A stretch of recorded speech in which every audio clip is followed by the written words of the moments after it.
Hello everyone, इस video में हम कक्षा 4 की हिंदी की कार्यपत्रिका नंबर 36A करने वाले हैं। दिनांक है इसकी 2 अगस्त 2021। आज आपकी 2 वर्कशीट आई हैं, ए और बी। अभी हम ए कर रहे हैं, बी हमारे चैनल पर अपलोड कर दी गई है। हिंदी की ये वर्कशीट है। आइए स्टार्ट करते हैं। उससे पहले प्लीज़ हमारे चैनल को ज़रूर सब्सक्राइब कर लीजिए। नमस्ते प्यारे बच्चों, आशा है कि आप स्वस्थ और खुश होंगे। हम पढ़ चुके हैं कि किसी व्यक्ति, वस्तु, स्थान या भाव के नाम को संज्ञा कहते हैं। संज्ञा किसको कहते हैं? अगर किसी व्यक्ति का नाम, वस्तु का नाम, स्थान या भाव का नाम हो तो उसको हम क्या कहेंगे? संज्ञा कहेंगे। ठीक है, बहुत इंपॉर्टेंट है, इसलिए रेड कलर में लिखा हुआ है। चलिए आज हम संज्ञा के 2 भेदों के बारे में जानते हैं। 2 नहीं, 3 भेदों के बारे में। ठीक है, 3 बता रखे हैं अभी। संज्ञा के भेद कितने होते हैं?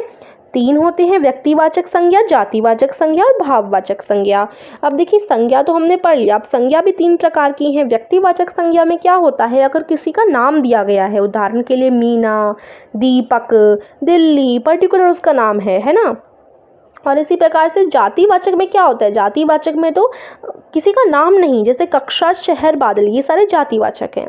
भाववाचक गुस्सा, मेहनत, बुराई। ठीक है, तो देखिए अभी मैं आपको समझाऊंगी। देखो, व्यक्तिवाचक तो आप समझ लीजिए किसी का नाम, जिससे हम उसको पहचान सकें। जैसे मान लो व्यक्तिवाचक में रीना आ जाएगी, क्योंकि रीना किसी का नाम है ना, रीना, तो रीना व्यक्तिवाचक में आ जाएगी। लेकिन अगर हम इसी रीना को, रीना कौन है? लड़की है, तो संज्ञा के भेद वाला जो मतलब जो जातिवाचक है उसमें कौन आएगी? लड़की आएगी। समझ गए? क्योंकि देखिए, लड़की कई होती हैं। अब लड़की में से अगर किसी एक लड़की का नाम बोला आपने रीना, तो वो व्यक्तिवाचक होगा। कई सारी लड़की बोली तो वो जातिवाचक। ऐसे लड़का, लड़के भी जातिवाचक में आ जाएगा। शहर, अब शहर भी कई सारे होते हैं, है ना, तो शहर भी जातिवाचक है। अब किसी पर्टिकुलर शहर यानी दिल्ली का नाम लिया तो दिल्ली व्यक्तिवाचक में चला जाएगा। ठीक है, जब नाम लेते हैं तो व्यक्तिवाचक में चला जाता है। अब दिल्ली की कैटेगरी क्या है? दिल्ली क्या है? एक शहर है, तो शहर ये जातिवाचक में चला जाएगा। अब कक्षा भी काफ़ी होती हैं, 5वीं 6वीं, तो कक्षा तो जातिवाचक में रहेगा। लेकिन अब अगर हम कक्षा का नाम लेंगे कि 6वीं कक्षा है, तो वो व्यक्तिवाचक में चला जाएगा। ठीक है, इसी तरीके से बादल, अब काले बादल हैं, नीले बादल हैं, बादल तो होते ही हैं। अब किस प्रकार के हैं? अगर नीले बादल हैं तो वो, अगर हम नीले बादल बोलेंगे तो ये व्यक्तिवाचक में चला जाएगा। समझ गए होंगे अब तक तो आप, है ना। तो बहुत ईजी है ये। उसके बाद रही हमारी बात भाववाचक संज्ञा की। भाववाचक संज्ञा किसी भी प्रकार के हमारे जो भाव होते हैं, अंदर फीलिंग होती है। जैसे हमें गुस्सा आता है, हम मेहनत करते हैं, हम बुराई करते हैं, मतलब कोई हमारी बुराई करे तो ये भी भाववाचक संज्ञा में आ जाएगा। बुराई, मेहनत, गुस्सा, अच्छाई। ठीक है, ये सारे क्या हैं? भाववाचक। तो नीचे दिए गए शब्दों में से व्यक्तिवाचक, जातिवाचक और भाववाचक संज्ञा छांटकर अलग पत्र पेटी में लिखिए। तो जैसे यहाँ पर बुढ़ापा, बुढ़ापा क्या है? भाववाचक है, तो ये हम यहाँ पर लिख लेंगे। उसके बाद नेहा, नेहा क्या है? नेहा है व्यक्तिवाचक, क्योंकि यहाँ पर नेहा एक पर्टिकुलर किसी लड़की का नाम है, तो यहाँ नेहा आ जाएगा। ठीक है, व्यक्तिवाचक में लिख लेंगे इसको। उसके बाद अध्यापक, अध्यापक में भी किसी का नाम नहीं दिया गया ना, तो अध्यापक कौन है? जातिवाचक है। कई सारी अध्यापिकाएं होती हैं। मिठास, मिठास क्या है? भाववाचक है। ठीक है, मिठास। मछली, मछली में भी देखिए किसी मछली का नाम नहीं दे रखा, तो ये जातिवाचक है। ठीक है, और हिमालय, हिमालय भी क्या है? हिमालय तो देखिए, हिमालय पर्वत तो आपको पता होगा, तो नाम दे रखा है, तो ये व्यक्तिवाचक है।